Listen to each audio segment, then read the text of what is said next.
Hello, one and all, and welcome back to Off the Dome. I'm your humble interviewer, Jordan Brown, and with me for the very first time is Kelsey Hunter. Say hi, Kelsey Hunter. Hi, I'm Kelsey Hunter. So wonderful for you to join me. Thank you so much. So I reached out to you because of the bear, and I want to talk about the bear. But before we get to the bear, because I'm afraid if I start with the bear, we will be fully at time, and then I will have asked you no other questions about it.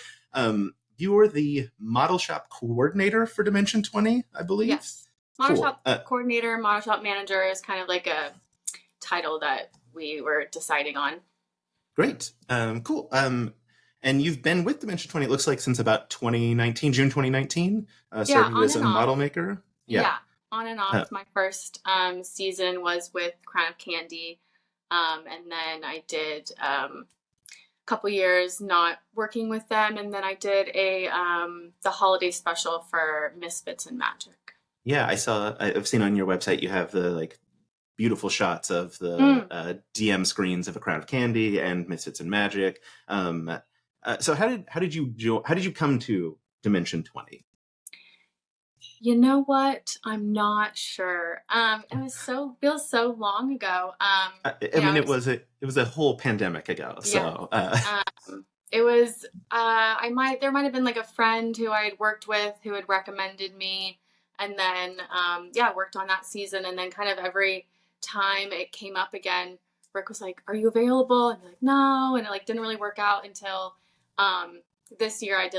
I've been basically working with this show for almost the whole year on and off, but it's been I feel like I've kind of been with it through its humble beginnings back in Rick's shop in Inglewood, and now we're on the stage, or on site at the D20 stages, so I feel like I've kind of been with it for a while. That's super cool. I love that you're like, I don't know, I just got there somehow. I know you worked with you were on Dungeons and Drag Queens. Yes. What was similar? I assume similar role as what you have now for Burrow's End. No, my sort of job evolved. I came in for Mintopolis and Dungeons and Drag Queens just as a model maker, kind of taking on a lead model maker role, and then Raven wanted to do more model making. When I reached out to Raven to be like, "Hey, would you come talk to me?" They were like, "You have to talk to Kelsey. Kelsey is the person you have to talk to," which is why I just slid into your DMs to be like, "Hey, Rick said yes," so that felt like I had a slight in to be like, I'm not some lunatic. People kind of know me. I was talking with him. I was like, some guy is asking me to interview. Do you know him? All right. So, the beating heart of the bear.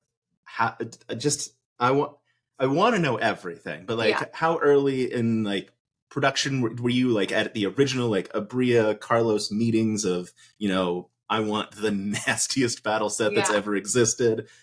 Where did you come in the process? Yeah, so the way that worked, Casey and Rick are in those initial meetings with Abria and Carlos, and then once they kind of get the idea of what they want, then we kind of talk with me, and that's sort of the conversation of how is this possible?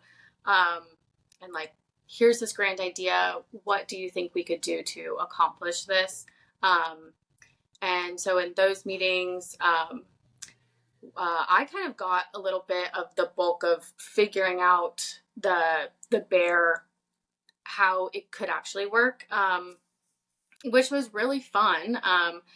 And then so it's a lot of going back with Rick and Casey and figuring out what, because Rick really has a good idea of what the players will perhaps do with it, what Abria is really looking for, and especially size and stuff. That was kind of a big part of it because it's quite squat. So we at the shop were referring to it as Beardle because it was kind of a bear turtle shape. And then it opened, had a shell and whatnot. It makes sense. Entirely makes sense to me. Yeah. On my Instagram, I posted a picture of what was underneath all the fur, and it definitely has a very bear turtle look.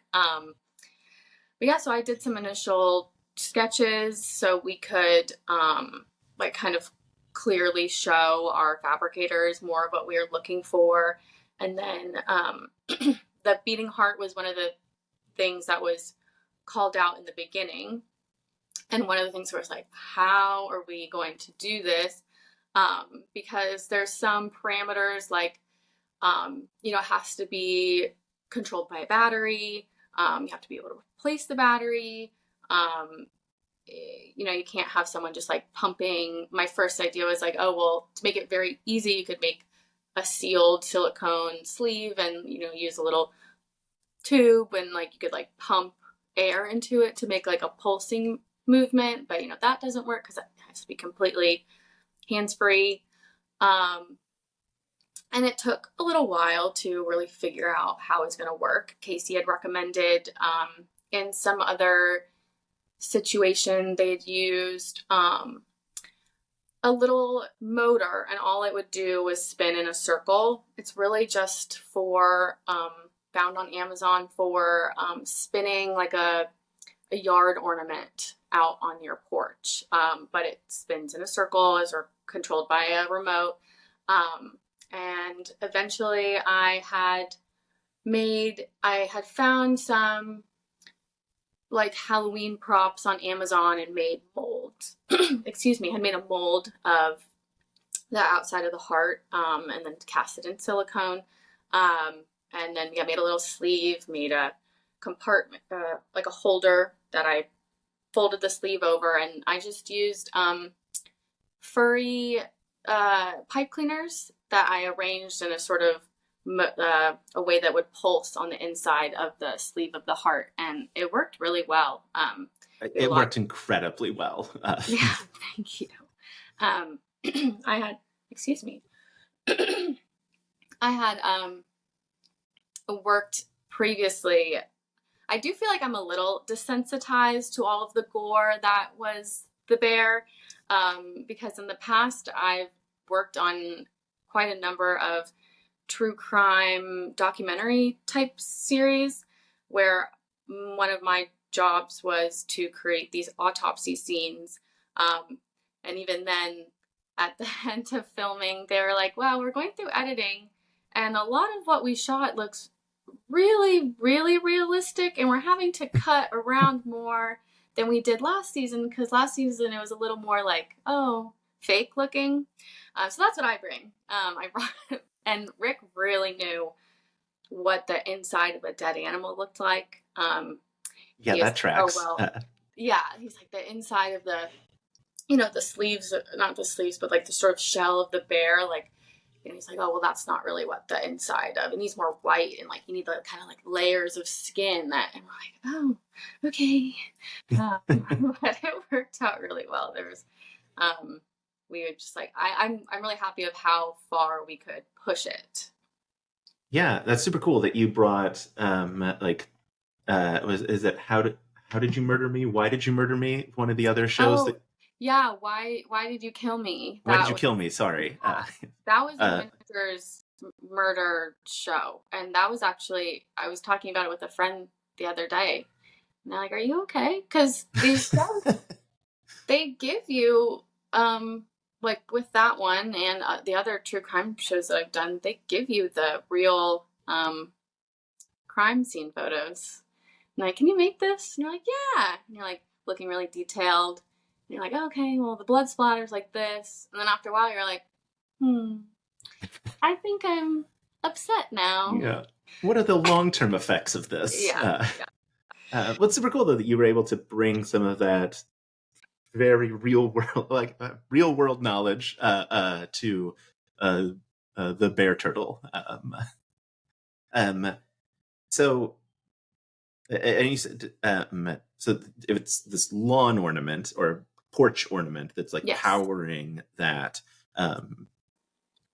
obviously, I'm sure lots of testing went in before it was brought out, and you were confident that. Yes. But I feel like there's. Are you on set for those, or are you like out the door before? For this, we were working on. We had 3 weeks working on this season, and then we rolled right into our next season. And And so there's a little bit of overlap. Casey was there really being like Rick and Casey go and really be on set for those moments. But Abrea and Carlos come in sort of the week before, a couple of days before, to kind of like, we go through everything and test it. And I'm there at some points, and sometimes I'm on set, but not throughout the entire shooting period. Yeah. So then you, I guess, didn't have the moment of like, please let it work as like it's unfolding on set. We did a little bit when they came. So the bear was one of the first things that we started with. We started with the neutral board, the DM's green, and then we had Team Bear. That was Sadie Nash, Rachel Ferris, and Ash Shemekas, and me. And so we started that in the beginning, and then we rolled into the other sets. And then when Brian and Carlos came in to sort of see everything, and Rick was going to demonstrate that the heart beat, and we had this all sort of, we found that it worked with the battery. We had the little diode that reads with the remote kind of set into the bear and kind of sealed up in there. And this, as we found out, we were like, okay, well, we can set it with the remote. It'll turn on and off.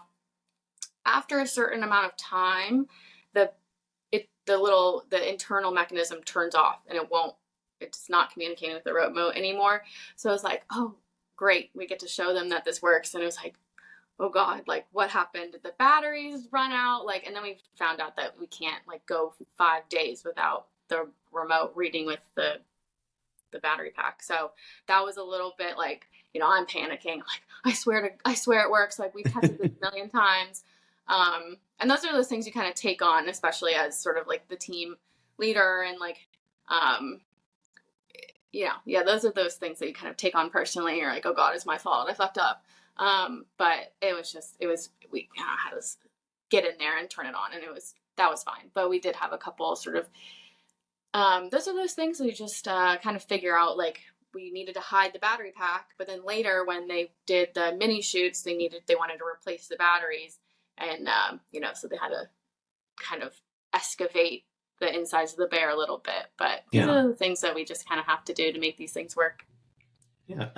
Are you involved in the mini shoots, or are you long done at that point? That's really Casey and Raven. That's their sort of thing.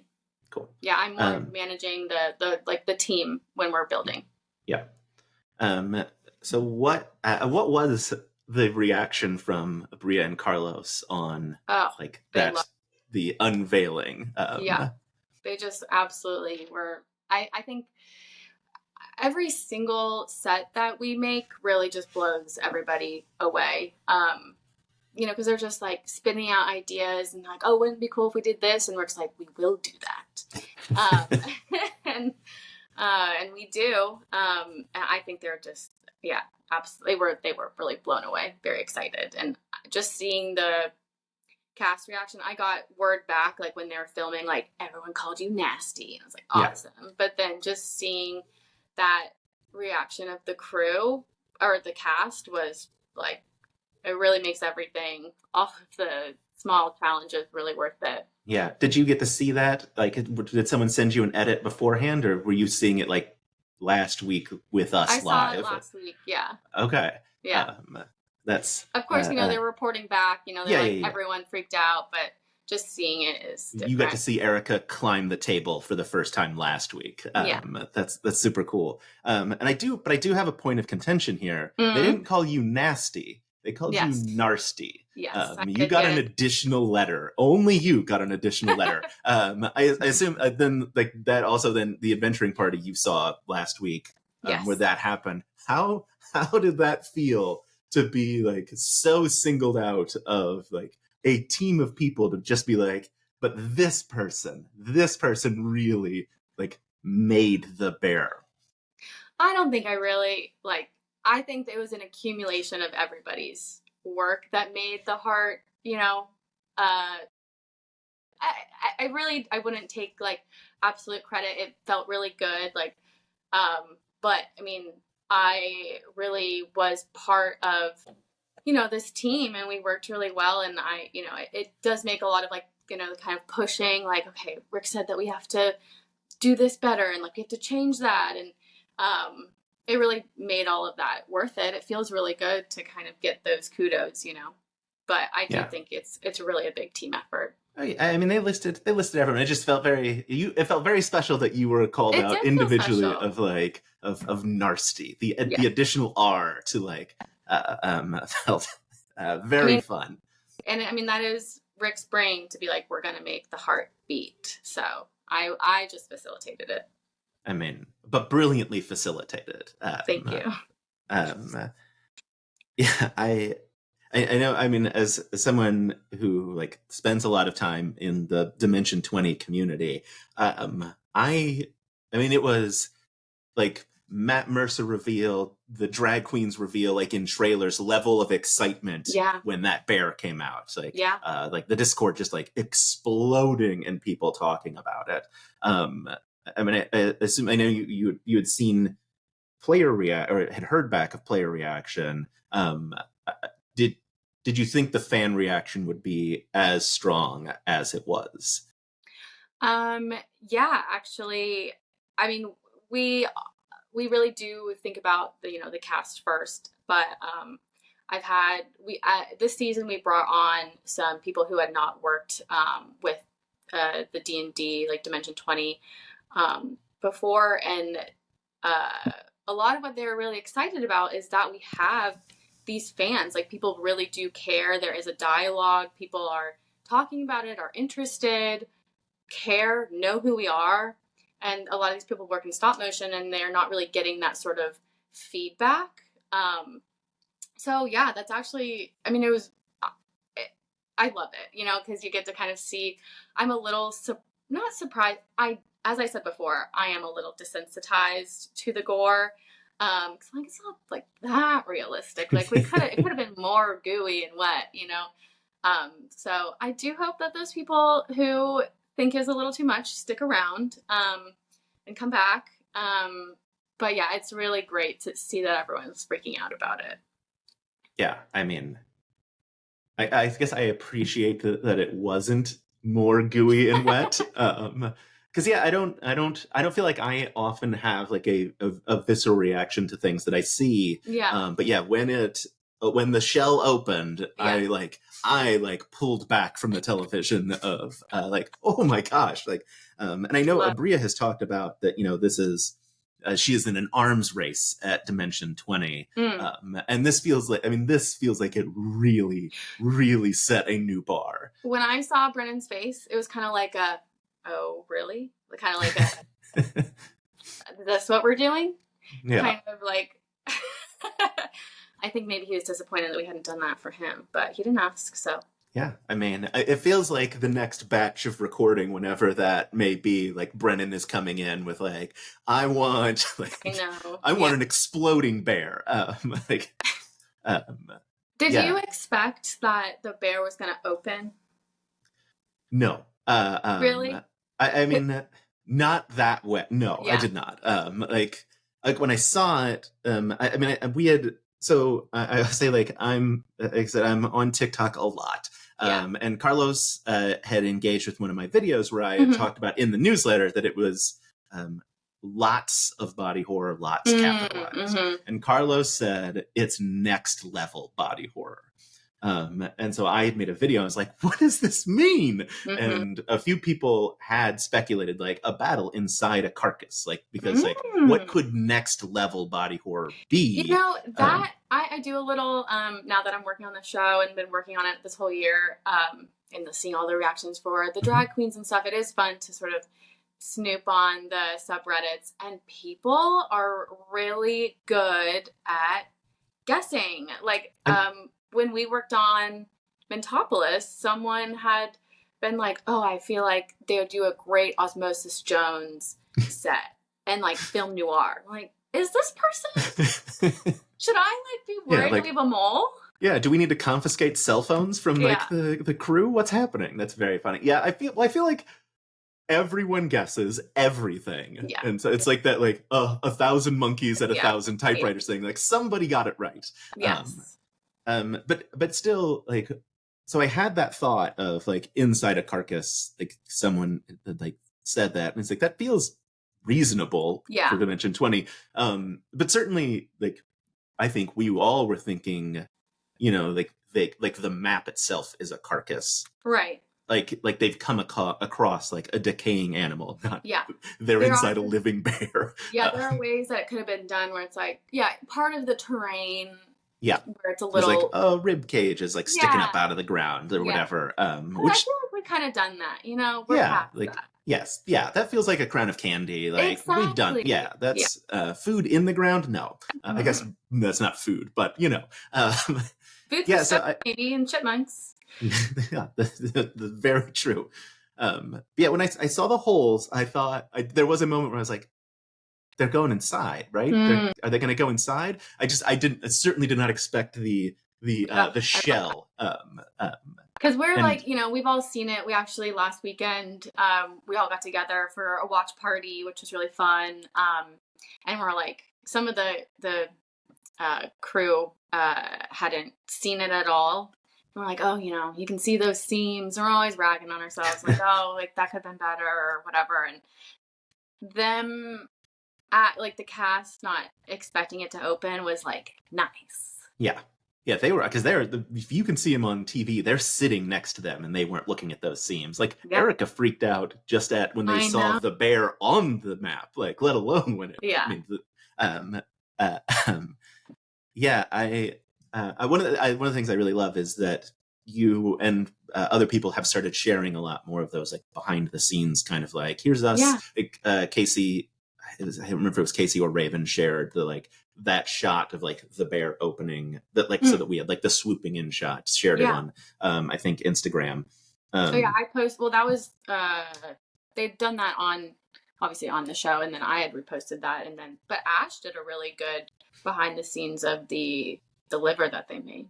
Yes, yeah, I saw Ash's post. One of the reasons why I reached out to Ash as well, because like with Brennan holding the liver like a trophy. Oh, you know what? I do think that Casey had posted, and maybe Raven as well, the behind the scenes mini shoots on their Instagram. Yeah. Yeah.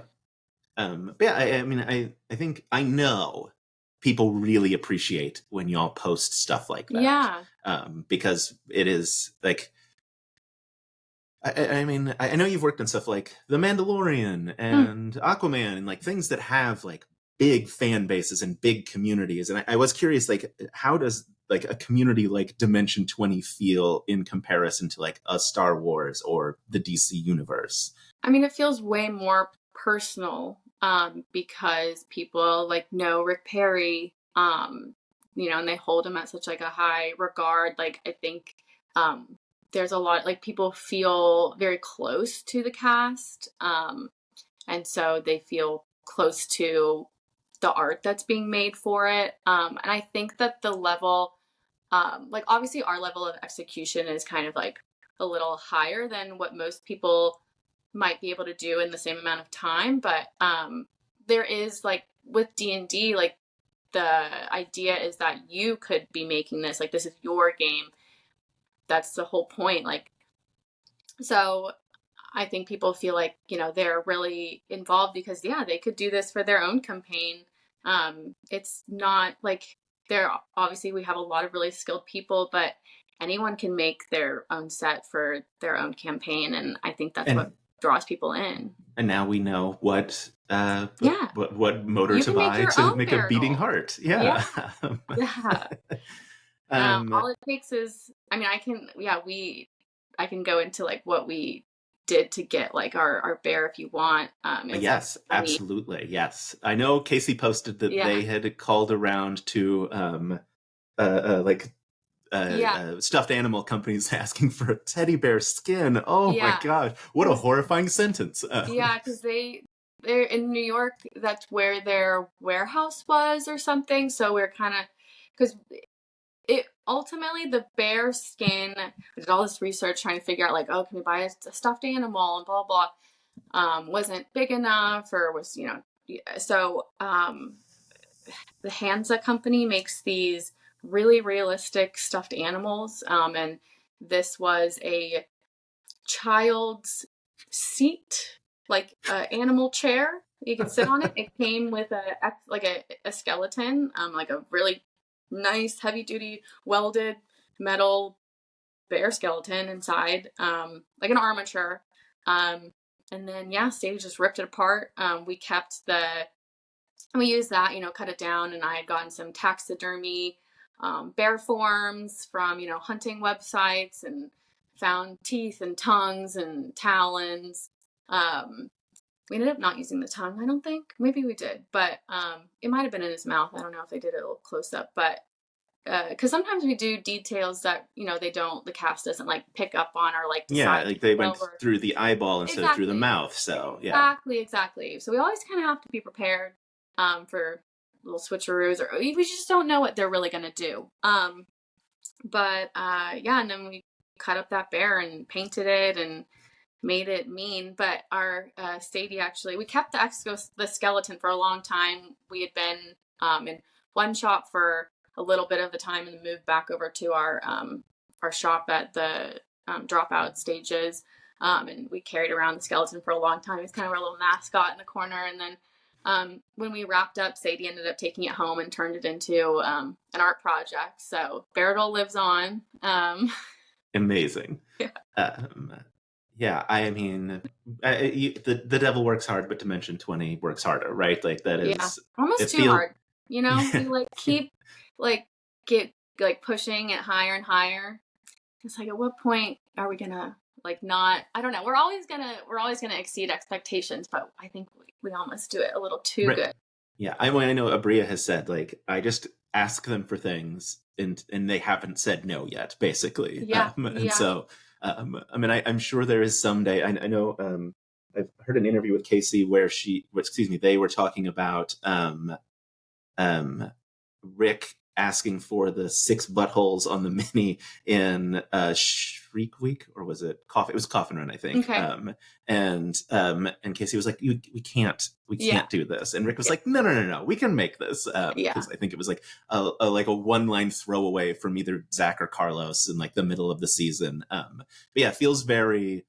I mean, I think that's one of the things that fans love so much is the production quality. I mean, I think people are really excited. I know people are really excited because obviously, like, we've been watching since freshman year and now getting to see junior year, and like that build of like, because it's not like the production quality was bad in freshman year, but like I won't ask you anything about it. But like, I mean, obviously it's going to be better than it was in freshman year, and we're very excited for that. Hey, if you want to come back and talk to me about freshman or junior year, I will have you back 1,000 times. Yeah, I think you'll probably want me to come back. Great, excellent. That makes my day. I made a video because you are the first interview in this series, and I was like, boy, I really hope this is not going to be a thing where at the end of it they're like, all right, that was your one, because I'm gonna want to talk to him every season.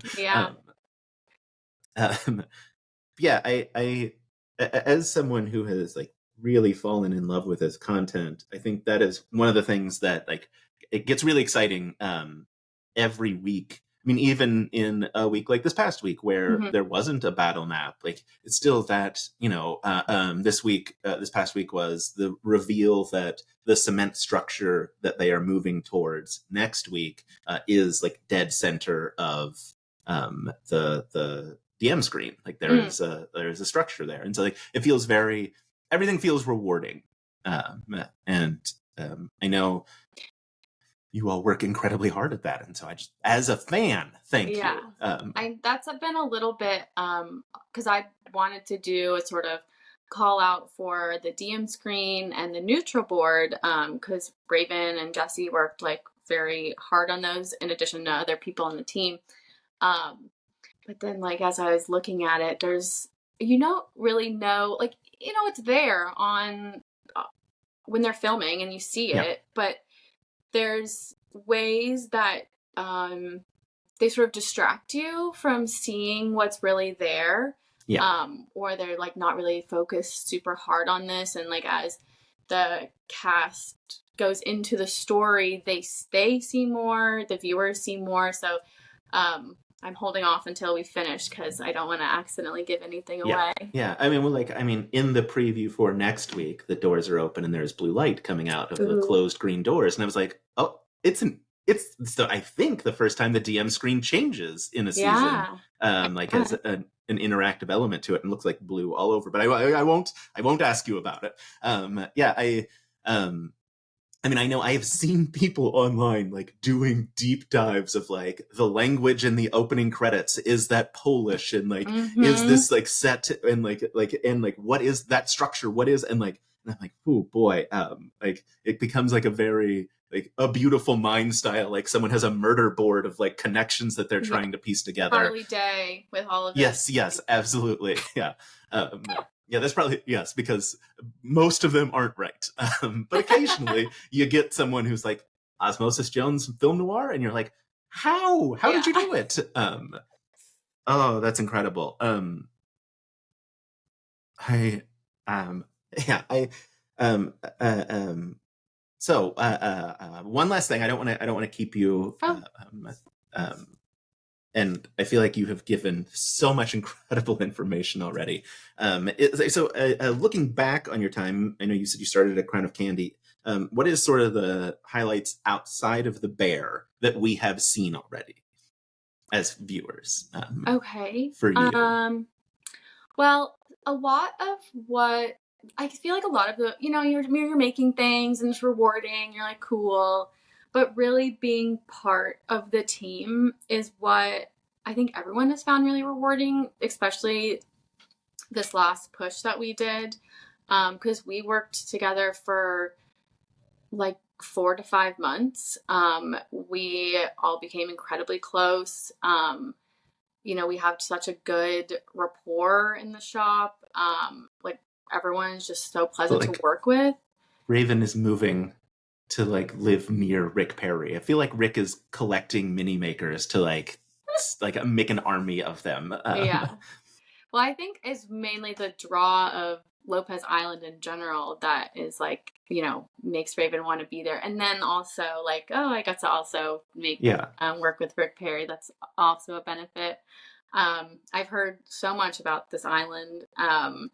I will probably, I don't know, maybe I'll go one day.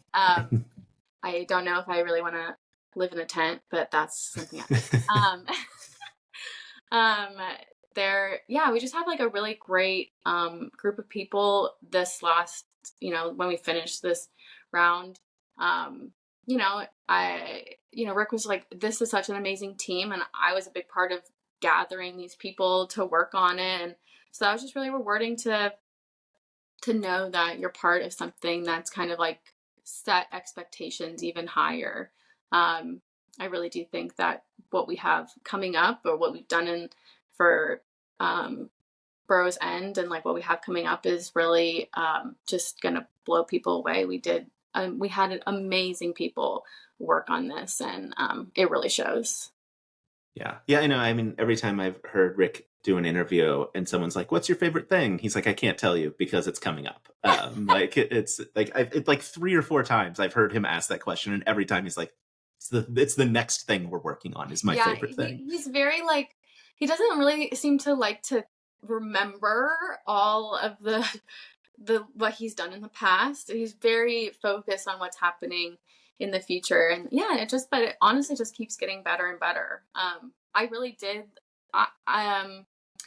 When I did the Misfits and Magic sort of holiday thing, that was really fun because that was I kind of got to. It was me and a very small team that I was leading, and it was just, I don't know, it's just fun. I just love working on small stuff. Like, something else that was fun? I saw someone dressed up as, I guess, Brennan for some sort of Halloween costume, and he was wearing a Yeah, DM screen. there were 2 people at Yeah, New York City Comic Con that were like yeah, dressed as Brennan with like the shirt and yeah. And like then they had, yeah, one of them had a little Crown of Candy castle, and I was like, I made that, and that yeah. looks just like it.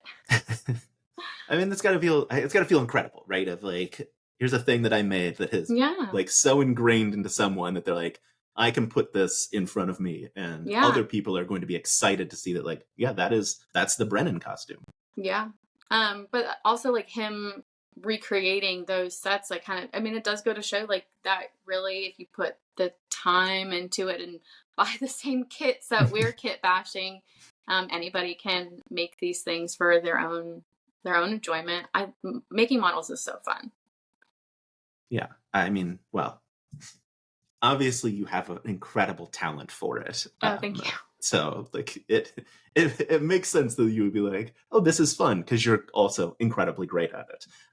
And we all benefit for it. Yeah. Thank you so much for chatting with me. Yeah. Can people check out other things? Do you have other things you would like to plug of like where they can go check out your work other than Dimension 20? Let's see. That we feel comfortable plugging in the middle of an actor strike. Oh yeah. Well, I guess I'm not really tied to that, but yeah, that's fair. I mean, you can find me on Instagram. I post some of my work there. And then yeah, my information's there. I don't know if you want to, like, I can read it out loud for you. Yeah. I can put something up on the screen probably. Yeah. But yeah, awesome. Yeah. And I can vouch, as someone who follows you on Instagram, you post fantastic behind the scenes content. And like following all of, I think I know you didn't say that we're parasocial, but like the fandom does feel very parasocial when like you're following, you and Raven and Ash and Casey and Rick, and we're like, show us everything that you've built, but also then we see your like vacation pictures. Yeah, I know. I think we like really want to post more pictures from behind the scenes, but then like I said earlier, I was like going to post a little series, and then I texted Casey and I was like, do you think that these are fine to show? And they're like, at the bottom you can see one of the plans for our next model. And I was like, oopsies. So we kind of have to wait a little bit to get everything done.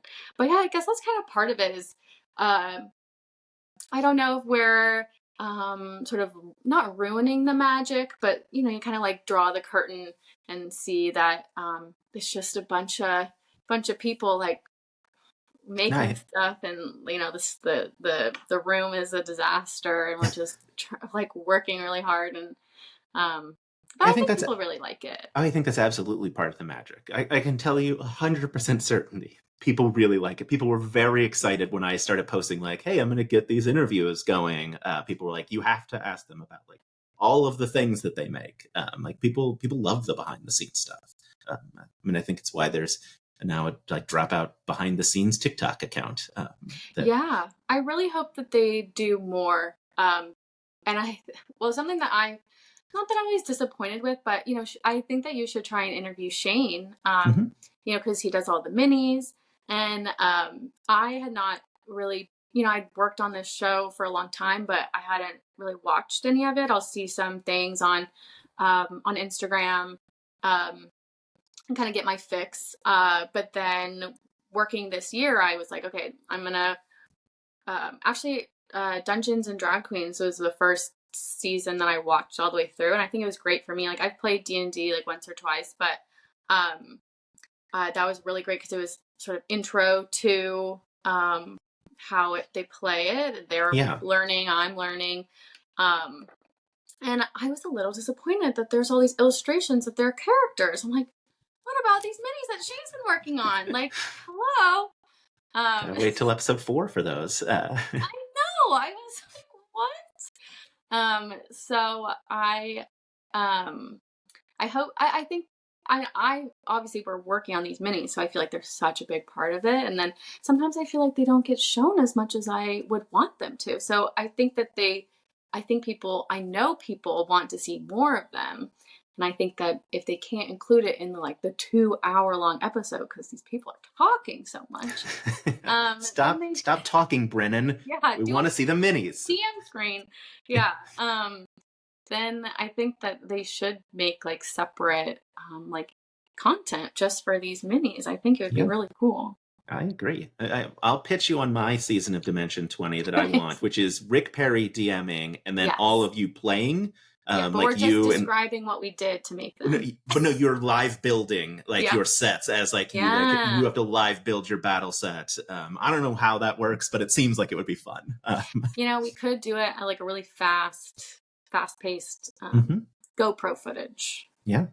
It'd be incredible. All right. Well, Kelsey, thank you so much. No This was problem. amazing. I agree. Carlos, whoever we need to talk to, like full behind the scenes of every mini. Yes. Like give us a 360 of every single mini that has ever existed. Yes, Yeah. exactly. Let's get on it. Awesome. All right. Thank you so much for joining me. This was incredible. I will talk to you during junior year. I'm holding you to it. Yes. All right. I'm excited. All right. Bye.